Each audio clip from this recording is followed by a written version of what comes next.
interns and associates, and welcome back to episode 4 of the Cubicle Briefings. I am here with Haley Jones, one of my besties from back home on Long Island.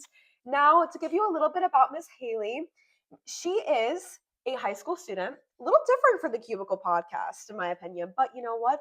We have her on here for a reason. She is so talented at art. She is so versatile in what she does. She can do illustration. She's great at painting. She's worked with and done so many different projects within art. She is truly remarkable in her efforts. And after high school, post high school, she's planning on attending an art school in college, TBD, but we're going to find out and maybe we'll get some of the insights. We're all set in the cubicle. So welcome, Haley. It is such a pleasure to have you Thank here. you so much for having me. I know I'm very different from the typical guests you would have on the cubicle. I've been keeping up with the episodes, and it's a lot of people who I feel like are established in the industry or very much know what they want to do already. And I feel like I'm like very much the opposite. I'm not even started out yet. I'm still in high school. So this could be some cool little insight moment to get the other side of the story. Exactly. And you're here for a reason, or at least I know that you're here for a reason because you're so mature for your age. Aww, you are wise, you're so sweet. you're sweet, you're talented. And I just know the cubicle girls that watch this would eat you up. Like they're like, we love her. She's an icon. I love my cubicle girlies. Start. So let's start off first with how are you feeling about art school? Are you excited? You nervous about it?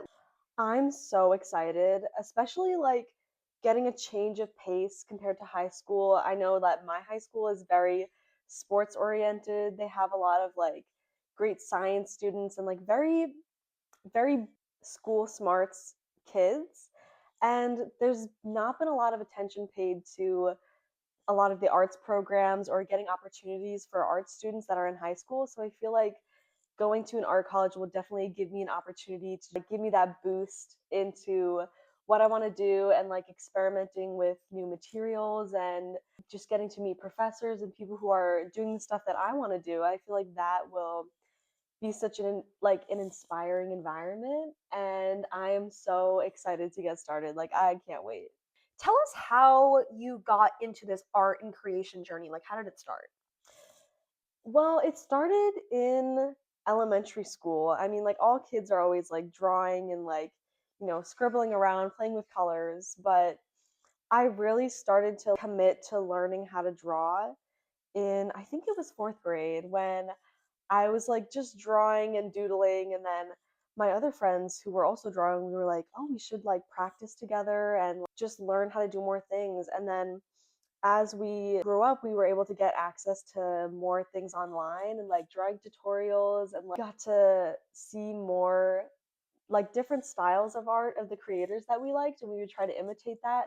And I feel like that really developed my early on art journey, and that has helped me grow and develop more skills and learn about different art forms as well. There's not just drawing and painting, but now I do ceramics, I make jewelry, I do my nails now, which I feel like has been becoming a big thing recently. Everybody's doing their own nails now, and I'm like, that's so cool. So yeah, I think just starting out, learning from other artists, and just having an open mind and seeing what could be possible just really fed my inner artist as a child. No, that's very true. It's amazing that you've been able to start so young and been able to be so versatile within doing art in so many different forms. Out of all the forms that you've tried, what has been the type of creation that you and creative works that you've been able to do that you've been just really into lately and that really just resonates with you at this moment? What would that be? At the moment, I've been kind of obsessed with ceramics because Mm. I took it on a whim last year. I was in this program that I didn't really like, so I went back to just some regular classes, so I had a lot of schedule to fill. So I was like, you know what, I'll just take ceramics. It's a fan favorite, people like it. And then I ended up loving it, and discovering that you can do so much with it. It's an art form that it's a technical skill, but it's also an art. So there's a lot of different techniques you can use to build things and then also stay creative with it. I started last year. I would throw these bowls on the wheel, and then I was like, how can I make this more interesting? So I turned them into flower pots. I had these like very mechanically looking, like, perfect holes in them that were like punched with these fine tools. And then I sculpted these like organic looking faces on them, a good mix of like the technical skill and like the art form part. And so I've been obsessed with making those and like sculpting little things. And now I've been experimenting with layered glazes more. I've been doing a lot of different combinations just to see how they'll come out because it's kind of a science too. They're made with different chemicals that produce different colors when they're heated up. And so it's very interesting to see how they all will mix together and how it'll look on different textures and stuff like that. So it's been very interesting to me. I love that. That's so cool. And as you've been able to do ceramics and you're finding your own style and making creations with faces, what has been like one piece of like art that you've made in ceramics that has been your favorite or like you worked the hardest on? What has been that? I would say it's my most recent flower pot. I like layered a bunch of different glazes and it looked I think the most satisfying part is when it looks so completely different when you just put the raw glaze on to when it comes out of the firing because the glaze is basically just paint. It looks like paint. And then when it comes out of the glaze firing, it has this like glassy finish and it looks almost glowy. And the one that I just recently made has like a very warm undertone, so it feels like very bright. And when it's in natural light, it has just like this glow to it, like with the red undertones. And So let's go back to art school for a second. Where are you thinking for art school? Like, what's your plan with art school? I'm thinking I want to go for interior design. I love the idea of designing a space, and it's basically art that you can be fully immersed in and that you can live in. It has a lot of different avenues. You can design people's homes, you can design store displays, commercial displays, you can design museums, and you can design sets for plays. So I feel like interior design, especially for someone who likes to try everything, it definitely has a lot of possible outcomes that you could pivot to and that you can you can really just basically do whatever you want with interior design. And I'm thinking of that I want to be in the city. Of course, FIT is a big contender for me right now. Period. Um, but I'm also looking at Pratt and RIT, which is upstate, which is like very, very different from me, coming from a person who grew up close to a city and like loves to visit the city. So we'll see. But I'm also looking at SCAD in Savannah, Georgia, where my sister goes, True. which that would be really cool to go to school with my sister. That would be fun. And Savannah is such a beautiful city and it has such rich history. So I think being in an area that's more city like would be better for me personally, just like inspiration wise, and you get to like be around a lot more people. So yeah, I'm definitely very excited to jump into interior design and learn all the programs and the skills and get creative with it. I love that. No, I think that's so cool. And I can't wait to see what you get to choose for schooling. Like, I think it's so exciting, like, this time of your life where it's like, okay, you can pick out what you want to study and where you want to study. And you make your experience through that. And I'm so excited to see, like, what the next chapter looks like for you. What makes you want to go into interior design? Like, what made you kind of want to study that? And, what has been, like, your background with it so far? So far, I haven't done that much interior design work other than just simple portfolio things. But what made me really like have that spark of wanting to go into interior design is that like in museums and in places that I've been and even as a little kid, I would go somewhere that just had like art everywhere and like was creatively designed in a way that was so inspiring to me that I felt like I was like living in art. And if I can use my art to bring more art into the world and like have people experiencing it and just like be able to share my creativity with other people, I think that is something that's really rewarding to be able to have your art existing in the world and people can experience it for themselves rather than just like seeing it on a screen or like walking past it in a gallery. I think just being able to live in it and sit there and just take things in, I think that that is something really cool. I agree. I think that is so cool. I think that's amazing that you want to get into that and be immersed in creating things that are inside that you can utilize pretty much your five senses for. Minus maybe taste, because I don't think Yeah. furniture is edible. But like I think with Don't want like to taste the furniture. you could smell the furniture, you can touch Mhm. it, you can just Yeah. look at it and admire it. Like there's a lot that you can do, which I think Yeah. is, and you can maybe hear the sounds of when it falls over. Yeah, So all there's the a lot that you things can do. all the things that contribute to the vibe, like it's kind of like branding if you're a graphic designer, like you choose the color and the font, like for an interior space you choose the lighting and the finishes and like a scent that goes in the room and the texture of the furniture and like everything that you want to have in there and you can just make it so customized, That's which I true. love. I think that's great. So you're going to be doing that throughout college, ideally. What are you think are your long term goals outside of college with interior design or just Mm, beyond? Very good question. I feel like from the designers that I've talked to, a lot of them own their own business or they work freelance. And I think that's something that I'll always be doing. Whether it's my main job or on the side, I think I'll always be doing some sort of freelance gig.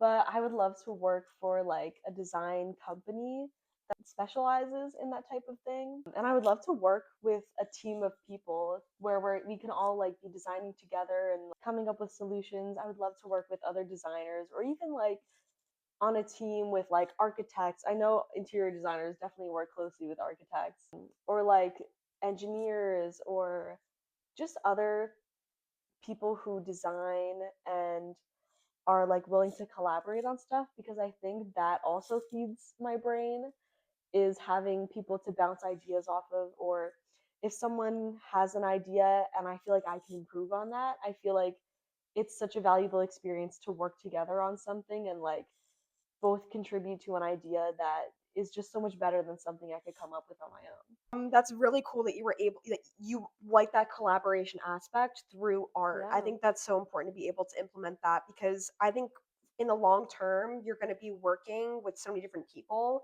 and even throughout college and beyond you're probably going to have like group projects or things where you'll have to like work with others to help create things and work in like team based scenarios. So I think that's Yeah. great that you like that ideology and you want to be able to have that format within your actual career and work. I think that's amazing that you made that point. And I'm just curious, like, have you been able to monetize through art and through Yeah. like doing different things within art? Why don't you tell us that? Because I know that like for people that love art and they love making it, who doesn't also like to make a bang for their buck as well? Like, why don't we hear a little bit That's about your true. monetization through your art journey? Like, let's hear all about it. Yeah. So most of the art that I'm able to make money off of is my jewelry. So I will sell my jewelry either at like school sales, events. I'm actually working on applying to as a vendor for craft fairs in the summer. So hopefully I'll be able to go to a few of those. But it's been very good to like make connections through my jewelry sales. I have like friends on my jewelry Instagram that we like do little trades and we like buy each other's jewelry and it's just really fun and it's very again like a very rewarding process to make money off of doing something that you love because you're working on it and you have this passion for it and then when you're seeing these real world results come from it it's like wow like I could really do this if I put my mind to it and it's yeah it's just a very cool thing. I'm very excited to see how it plays out further in the future. I think definitely this summer I want to start like seriously selling more, like applying to those vendors, maybe setting up an online store, maybe even a Depop or like an Etsy or something like that, which is all going to be easier when I turn 18 because then there's it just like is a bar that's lifted from so many things that it's like it's going to help me get out there a little bit more. So, I'm definitely very excited for that. So you've been able to monetize. What's like one art piece that you've been like working on lately, like at the moment that you've been like obsessed with and you're loving? I want to hear. What is it? For my AP art class, I've been working on this piece. It's two separate gouache paintings, and it's of me and my dog Nova. And we both have this same expression on. We have like closed eyes and a smile, and we're like facing towards each other.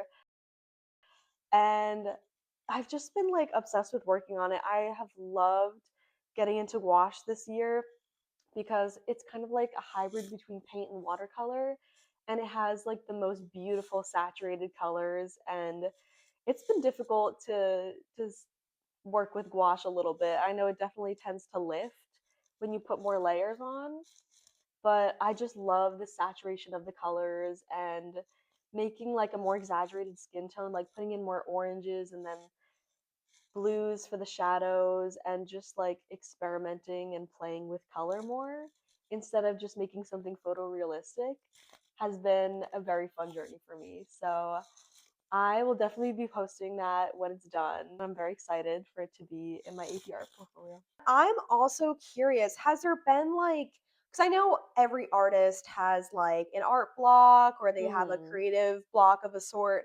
Have you had any of those? If so, how do you persevere? How do you go through it? And how do you manage any creative art blocks? 100%. I've had very bad art blocks before that, like, I will go months without feeling like a motivation and a drive. And I'm glad I haven't had that in a while, but I think what motivates me to really get me out of the art block is just going out and doing other things, like hanging out with people, or even by myself, just going on a walk, being outside and visiting other places that aren't like school, home, work. Like, what puts me into art block, I feel, is getting so like engrossed in a routine where it just becomes monotonous and you're just bored and you're doing the same things over and over again, and you're not like spicing things up in your life. Then that can translate to your art, because art is very much how, like, it connects to how we feel in our actual lives. So I find that when I go out and do something, like I'll go somewhere by myself and just enjoy nature, or I'll people watch or hang out with friends. It definitely reinvigorates my brain. It's a nice little recharge to just like to think of more ideas for my future projects. And also, if I'm not feeling that creative, sometimes I'll just practice a skill. Like, I'll just practice drawing or shading, or just write something, just so that I keep that creative muscle moving and it's not just like staying still while I have no ideas. Very true. I think that's great. That's a great way to cope and to get through it because I know every artist does go through it, myself even Yeah, included. it can be rough. And it's a challenge and it makes you almost like fall out of touch with loving that craft that you do for a second. Yeah. And it feels really unmotivating and discouraging. But if you can find a way to persevere and to get through it, I think that's excellent. And because it's what you do and it's what you love. And, Yeah, you why just gotta throw it keep away, right? going. You don't have Yeah. to. What does art mean Ooh, that's so deep. to you? To me, art just means living. You know, I feel like there's art in everything around us. Art and design is everywhere. Somebody designed this couch, somebody designed this bracelet that I'm wearing, somebody designed this house. And I think that the world without art is just, it's just boring and non-functional. Like, art is in everything. But for me specifically, art is the way that I see the world. Like, I'll see a scrap of metal on the ground and take it with me because I can use it for something, or I'll wait to not throw things out because I have a project in mind. It's just like so involved in the way that I operate in my own life. And like, if you've seen my room, my mom calls it the hobbit hole, but I have like art, my art is all over the walls. I have like little antiques, and I have like stuff that I made that's in my bookshelves. And so I definitely love to surround myself with art, and it makes my soul happy. I agree. It really is a hobbit hole. If you guys haven't seen a room, it's literally giving My that. It's hobbit hole. it's the I love cutest it room ever though. there. I love your room. Oh, It's like a cozy space. It thanks. really is. It highly recommend. Pull up to I Haley Jones's recommend. house and you'll Welcome to my see. crib. I'll give Well, you guys a tour. can I get the House house tour? No, tour. literally, that is the perfect example of it. I'm so glad that we got to learn all about you regarding your love for interior design, your art, what you've been doing now. I want to know if you can give one piece of advice to anyone interested in art and in your path and going into it with how art means to you and what you've been able to do. What advice would you give? I would give the advice that whatever you're doing creatively, just keep going. It doesn't matter what like anybody else says. If you get comments from people like, "Oh, I don't love that," or like, "Ooh, I would change this." Like, I know people can be just so critical, and it's good to take people's advice into account. But if you start creating things that aren't what you love, you're going to start not loving what you do. So I think definitely being true to your own interests and the things that you love will help your art thrive. And I think that just keep going. If nobody likes your art, keep making it if it brings you joy. And to honestly just, you know, a lot of people feel a pressure to be like successful in art, I feel, or at least I do. I put that pressure on myself, but as long as you're doing what you love and like you can survive, then you're doing a good job. You just got to keep chugging. That's true. Well, guys, thank you so much for tuning in to this episode of episode 4 of the Cubicle Podcast Briefings with Haley Jones and I, Charlie Armstrong. If you guys enjoyed, stay tuned for the next episode where all is said. Thank you. Thank you. Bye.